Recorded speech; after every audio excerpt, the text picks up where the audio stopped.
Welcome to our brand new podcast series, Housing Matters. I'm Trish Jateman. And I'm Sebastian O'Hara. Here we talk about all things housing with a range of guests and a variety of topics. We're also going to take a look at the lived experience of our service families. But for episode 1, we're going to take a deep dive into our defence housing strategy.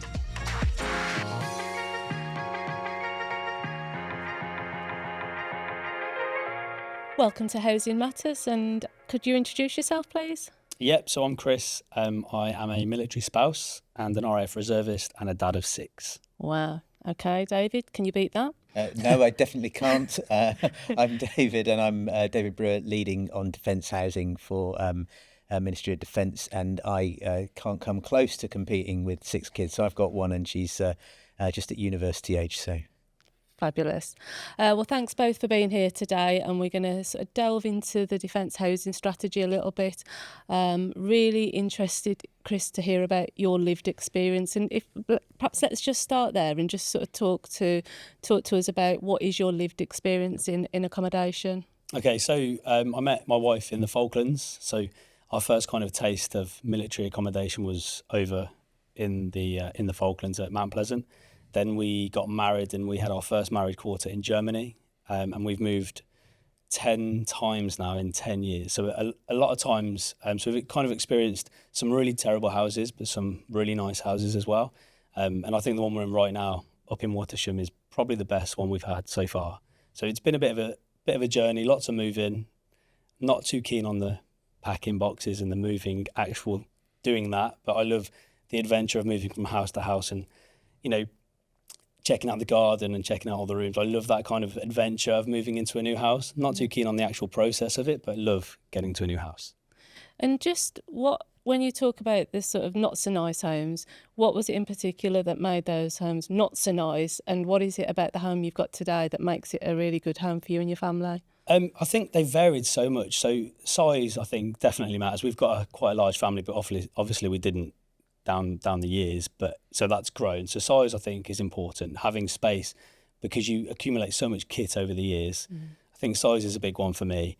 And then things that are just not great about the house in terms of damp and mould, old carpets, old curtains, exposed pipes in some of the really terrible ones we've had. And then you move to some really nice ones and you're like, wow, this is actually a lovely house. I could live here for a long time. This could be my actual family home, and then you're told you're moving again, and the next one might not be as great. So it's always a bit of a gamble.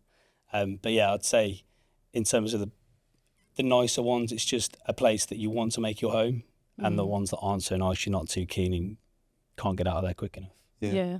It's interesting to hear that lived experience to start us off, and probably a really good point to hand over to you, David. What difference is the defence housing strategy going to make to our serving families and their spouses and their families? Well, we obviously recognise that military housing is not where it should be and hasn't been for a long time. We're just determined to try and sort it out. So we've been taking a whole series of steps to try and improve things. And the first step was buying back the estate, because we'd sold it off in 1996 and sort of taking back control of the properties. And then the defence housing strategy is a plan on, okay, what is it going to take to get this estate into a condition where you don't feel all of those inconsistencies. You know, everything should be up to a decent standard. People should be able to be confident that when they move homes, they're not going to be moving into a place they don't want to be. So the strategy sets out how we're going to actually get the estate up to the right standard. But I think just as important is even recognising it's going to take a long time to actually change the bricks and mortar and get them all where they need to be. There's a lot we can do by just making the day-to-day service better, you know, just being reliable and consistent and doing good quality work. I think that's a really good point about not knowing what you're going into. It's just the lack of knowledge, because if you get given a choice of so many houses, I think that differs every time as well. Yeah. And then you get one picture, which could be like a wide shot of a house. You don't know what anything else looks like. You can see a room, you can see a floor plan, but you can't see anything else. So I think that would be, I'm not sure if that's DIO's bag, but that would be a great improvement if we could see what we're going into, almost like an estate agency. You know, a choice of houses, this is what it looks like. That'd be great. Yeah, it absolutely is DI's bag, isn't it? Yeah, it's in the plans, and I think the sort of even just getting those external photographs is a relatively new introduction in the floor plans, and yeah, we're just going to build from there. We got challenges around just basic stuff like the capability of the IT systems to be able to support that volume of data. So we definitely want to get there, but we're going to have to do a bit of work getting the IT in the right place so that we can do that. David, can you bring to life a little bit? We launched straight into the strategy a bit, but bring to life what's got us to this point. Quite helpful to the work that we've done to get to this position, to be able to launch the strategy. Didn't happen overnight, as I'm sure you can testify, but a lot went into that. Can you bring that to life in a bit more detail? Well, you wind back quite some time, and obviously we've got this backdrop of the estate was sold off in 1996, lost control of it. We had a series of contracts that were really difficult, with Carillion Amy being the kind of long-running one, where halfway through that Carillion went bust, and the organisation wasn't investing in property. So a really kind of difficult history in housing. And then we launched the new maintenance contracts, the FDIS contracts, and the aim of those was to start to drive some improvement in the service. And we all know the kind of launch went wrong. They weren't properly resourced. We had problems with data and all of that kind of stuff. So we're coming from like 2020 to a really, really low base where the performance was as bad as it's ever been, I think. We went through the first stage was, well, can we just start to get a little bit of the basics right and just start to improve the operational delivery? And our contractors have been trying really hard and I think made some decent progress in that space. But we then recognised that you can't just, there's a systemic change that was needed. You know, you have to deal with the fundamental underlying causes of why isn't this in the right place. And so it was John Healy, Secretary of State, who commissioned this external panel of experts. He got a lady called Natalie Elphick-Ross to chair that. And, you know, let's get people who really understand the industry to say, what do we need to do to get this service and this estate into the right place? It was about a 6-8 month process of talking to people, getting out, looking at the estate. We ran a survey with about 6,000 respondents of service families to really kind of get under the skin of what's important to people. Yeah. And I was just sort of going to come back to you, Chris, a little bit, because obviously this is all about, you know, enabling military capability. And I think that's a narrative we've really, really had to push quite hard of, like, you can invest in submarines, you can invest in runways and all of that. And homes can often be, you know, historically maybe the poor person that come to the table, but homes are where we grow, they're where we recover, they're where we celebrate, they're where we gain strength from. And just like, how important is it really for you, your wife, your children to have good homes, and how that enables military capability? Absolutely massive. I think, you know, coming home from a long shift and you come home to a house that's not great, got exposed pipes, it just doesn't feel like a home. That can just bring your mood right down. You want to get home, don't you? As you say, you want to get home and feel like you're in a cozy home. You don't want it to be just a house. You want it to be your home, especially if you're there for a long period of time, which many people in the forces are, aren't they? They move around not a lot, and that can be their home. We're lucky where we can move quite frequently. I don't know if that's lucky or not lucky, actually. But I think if you look at in your strategy where you're saying that there's going to be a makeover and we can do the facelift, and I think, like I say, that's the main thing I'm seeing on social media now is people really excited that they can look after their homes and make their houses a home by painting them, not magnolia, and having that colour palette. I think that's such a good move, and also leaving things so you don't have to put everything back the way it was when you moved in, which was such a stress when you knew you were marching out. You had so much to do anyway, and then you've got all that to do to make sure it's immaculate before you leave the house. But I think on top of all of that, where you say, is it important to have a nice home? I think it's really important, and more important to have a working home, because I would massively want the house and the boilers to be working and not break down all the time, and the heating to break down. I'd rather all of that to be working rather than having a nice looking home, if that makes sense. Yeah. And I think that's really important. I think that definitely needs to, and I know you are working on that, and that's really important, isn't it, to have a working home rather than a nice looking home, if that makes sense. Yeah, definitely. I mean, I think you're right. It's the it's the most basic of things that we would expect to have the heating, the warmth, Yeah, the definitely. water and things like that. And that's almost, it's that Maslow's hierarchy, it's the fundamentals, Yeah, isn't it, yeah, of getting yeah. those right. And then the modernisation and the freedoms to do that. What sort of sentiment have you picked up with families around like the ability to modernise your homes? And Yeah, really good. Like I say, them being able to make their house a home by making it their own and look their own has been a massive win. That's by far the biggest thing I'm seeing on social media. I do get quite a few messages actually on social media, mainly about people moaning about the mould and the damp in their house, because we went through a bit of a fight to get ours sorted. I think people have seen that and they've kind of used us as a sounding board for some advice. And it still doesn't outweigh the fact that is a real big problem, but that's definitely a win, the fact that they can make it a home now. Yeah. And David, how do you think the strategy really gets after some of this in sort of the more sort of long-term investments, that these become the sort of the things we should expect of running homes become sort of lesser in that space? Well, I mean, I think the first thing I'd like to sort of talk about is one of the real challenges we have is the choice about what to do first. You know, what order should we get after this stuff? What's the most important? And delivering lots and lots of improvements, but in an estate where we know we need to keep people housed while we're doing it. And that kind of, there's balanced judgments about, okay, we'd love to go in and do some work, but is that the disruption of while the work's getting done? So the choice about how we actually go about sequencing the improvement of the estate is quite a tricky one. And all of the professionals who we've worked with from other housing organisations would be promoting that you need to get the basic structure of the home in a good place. So the roof, the gutters, the windows, the doors, relatively boring stuff, but actually quite expensive to get that all in the right place.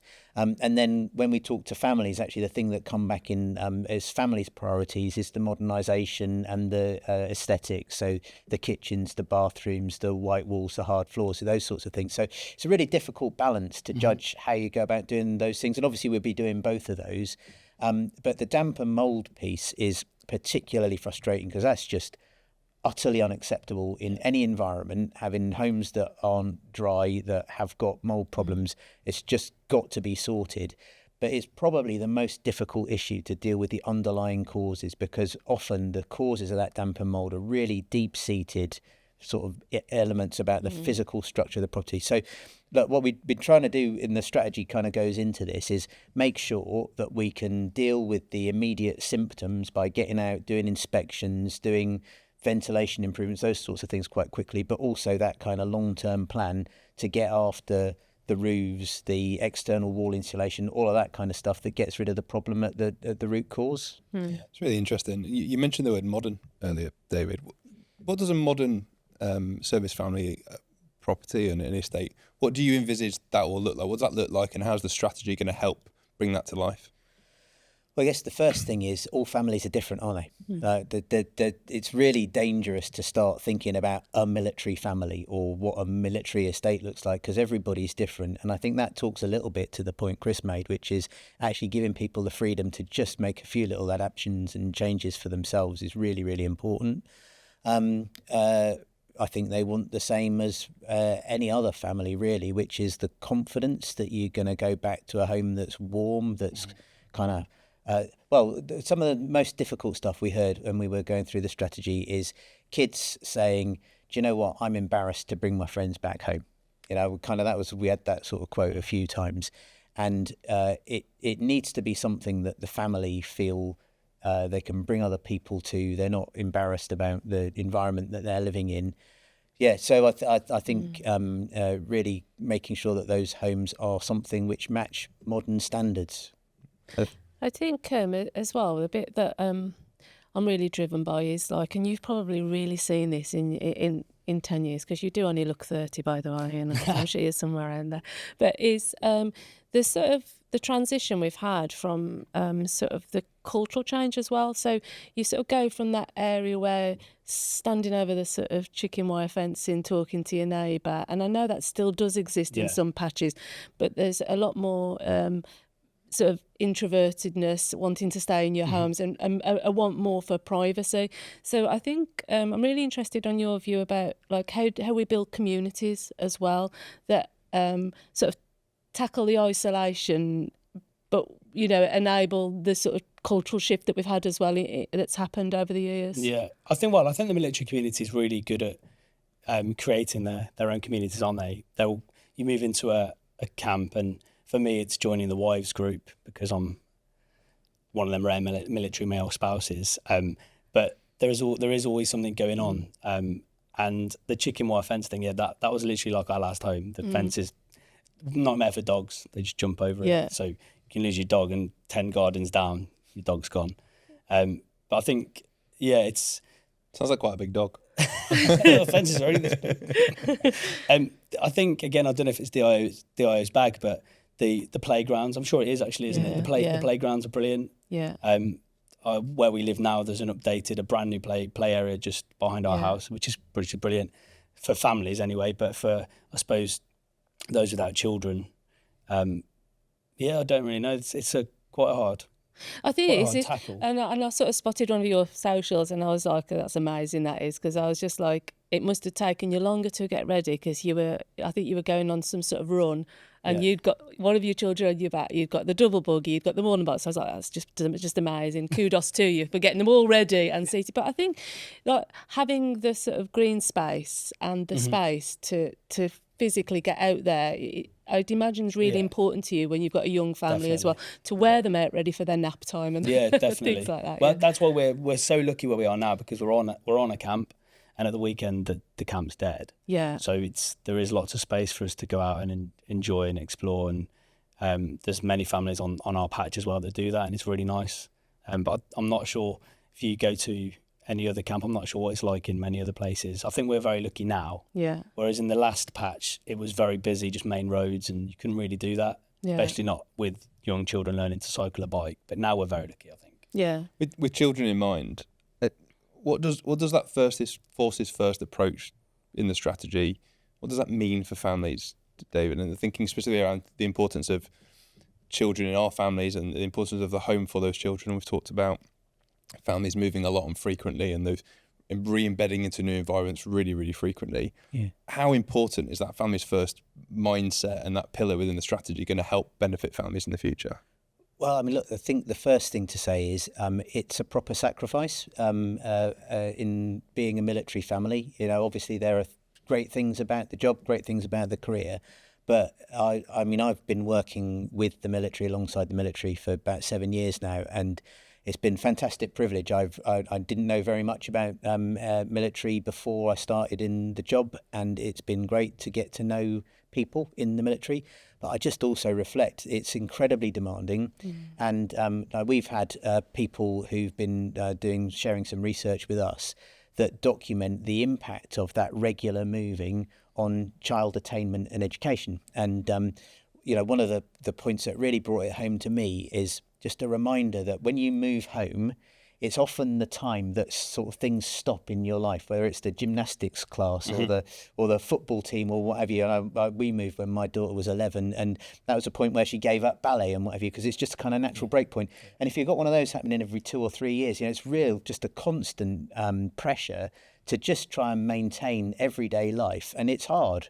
And one of the things we recognise in the military housing spaces, we've got to try and minimise the impact of that by making it as easy as possible for people to make those moves, given as much support as possible. And then we're also in the sort of forces first part of the strategy also talks a bit about can we do more to help families when they're moving out of military accommodation? So whether that's because they've decided to move on and they're still serving, or they're coming to the end of the time serving, or want to do something a bit different. And ultimately, over time, we want to start building homes that we can sell on the marketplace on former defence land, and actually giving forces families preferential access to those. And actually, we're already talking to some house builders about, are there schemes that we can give discounted housing and that kind of thing as well. Yeah. Are you talking there about the purchasing houses in the future? Yeah. So I looked at that in the strategy, and the main question that came to my head was, if that does happen in the future, because I think Australia, their forces do a very similar thing. Right, I yeah. think. Yeah. If that does happen, and people, it's a great idea, and people start buying up these houses around a military camp in close proximity, so they can get to work easier, and then those people leave the military and they keep the houses. Is that not just going to create a problem that there's no going to be houses anymore? So, I mean, so the plan is we will identify a core military estate that's the stuff that we absolutely need to keep the operational turnover moving. Those will be kind of protected homes. And then we've already got some homes that we know of that are in areas where we've got no future military demand. So as the kind of laydown of forces changes, we've got some areas where we've got surpluses. So that's some stuff that we can sell that's not going to have any impact on future provision. But the other piece is there's lots of MOD land that over the years, we've sold off land. Actually, we want to be much more involved in developing that land and building new homes. Some of those homes will get sold to civilians, and all of that money then gets ploughed back into the military housing offer. But when we do sell those homes, we'll be giving forces an early opportunity and continuing things like the Help to Buy scheme and that kind of thing that just make it a bit easier for them to get a foot on the ladder. And just exploring that forces first a little bit more, David. Talk to me about, because I think one of the central tenets of this strategy, and it was actually central to the review as well, that this was about doing it with the family's voice, absolutely central so that they're part of what change is needed, and they have like a say on like how that is because they're the ones living it. So just explain to us a little bit more about how family's voice is really going to sit in the sort of now and in the future. Yeah, well, as you know, the strategy talks about creating a new housing organisation that is just dedicated to delivering housing. And one of the reasons for that is we want to be a group of people who, by their culture, by their approach, are completely focused on doing the right thing for families. And obviously, one of the key elements of that is you've got to understand them. You've got to understand what people want. You've got to understand what people need. And like any customer service organisation, so it's a B2C organisation, it's a customer service organisation. The first plank of that is know your customer. And we are really lucky that lots of the people who work in the organisation are serving or spouses or reservists or veterans. So we've got a huge amount of embedded knowledge in the organisation already. But you've got to remember that all families are different, all are unique. They all need to be treated on those individual circumstances. And one of the other things we've had said about the organisation is it's historically been really kind of rigid in terms of the way it applies its rules, and it's kind of got JSPs coming out of our ears and all of that kind of stuff. And again, we want to be much more driven by the customer. And in order to do that, we're doing things like really reinforcing the role of the housing officer and make sure they're out talking to families more, using survey information. We're drawing family federations into some of the kind of governance arrangements for the organisation. So we've got a customer committee. We're working with people like the MHLOs who, again, kind of really properly connected into people on that kind of day-to-day lived experience level. So drawing all of that stuff into our thinking and our decision making. That's great to hear. From a family's perspective, is that what you want to be hearing? Is there anything in there that you think you've got the opportunity with David sitting next to you? Is there anything that you think, actually there's an opportunity here to really exploit, taking the sense and the sentiment of what we're trying to achieve with the strategy? Is there anything there you think, actually there's a real opportunity in a certain part of it, thinking about that family voice and that being at the heart of the decisions and what we do? I think the main thing from reading the strategy, I think it looks amazing, looks really good. It's just whether it will be delivered, and that's just the ongoing theme, isn't it, of the MOD, just in past and present, things are said, but are they going to be done? Yeah. That's really important to families. So I think reading all of it, it's really good. Like one of the points where it said that the house is going to be given to a family, it's on need rather than rank.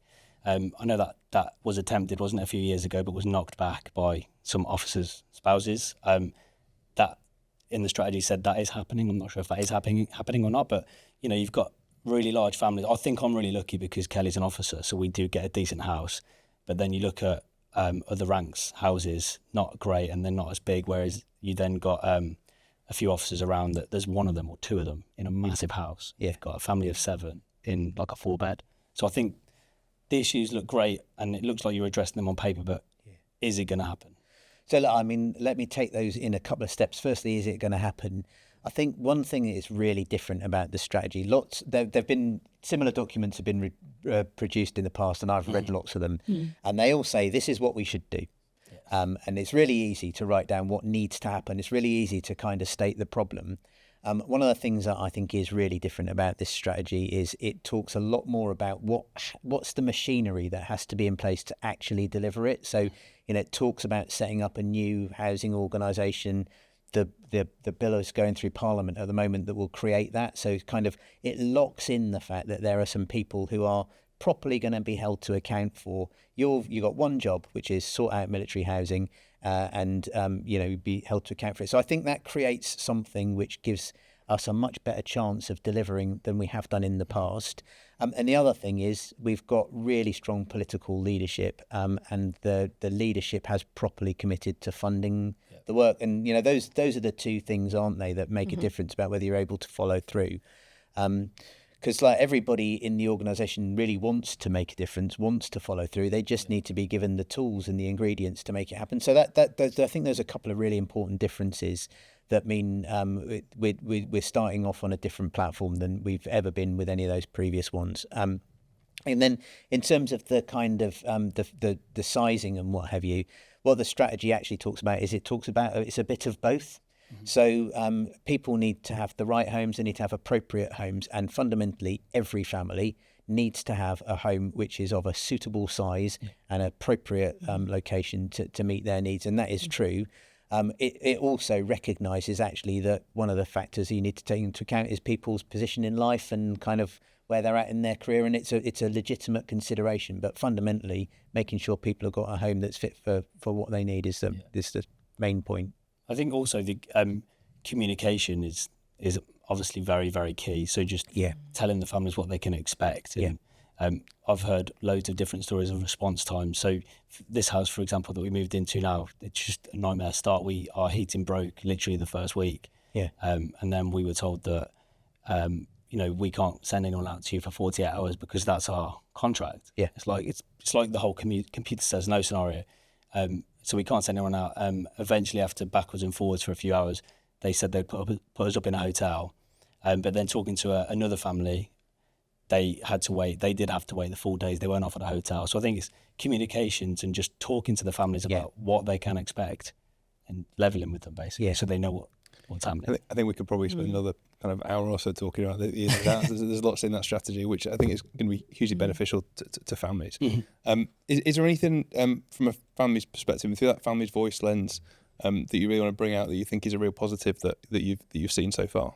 Yeah, like I said before, just the making your house a home thing, it's a real positive, it really is, and it's a proper morale boost, the fact that you can make your house look a little bit better.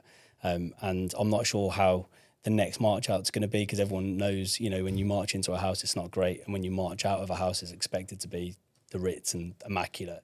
I'm not sure how that's going to go because we haven't been there yet, and it's just the start of this, isn't it? But definitely being able to make your house a bit more homely and a bit more, just a nice space to be in rather than a cold clinical. Yeah. Well, hopefully it's a better experience this time around. It started off good. We've been doing a load of mystery shopper visits where we just take the leadership team of the organisation out to go and see stuff firsthand. And one of the things I do recognise is the immense pride and effort that military families put into making sure that they leave the house in a condition that's kind of great for the next family. And, the amount of effort and work people put into that, especially, as you say, at a time where they've got other things on their mind, it's a busy time for them. 6 kids running around. Kudos to that. You really recognise it when you get out and see it on the ground. Yeah, and I think we recognise it is the thing that we've got to get right, because it's moving's, as you've said, you like looking on Rightmove, but the actual thing itself is quite stressful, so we've got to get it right. Absolutely. I think we're about to wrap up. Yeah, we are. Chris, David, thank you very much for your time today. Thank you very much for finding time to be here. It's been a really interesting conversation, and nice to meet you. Thank you. Thank you for having us.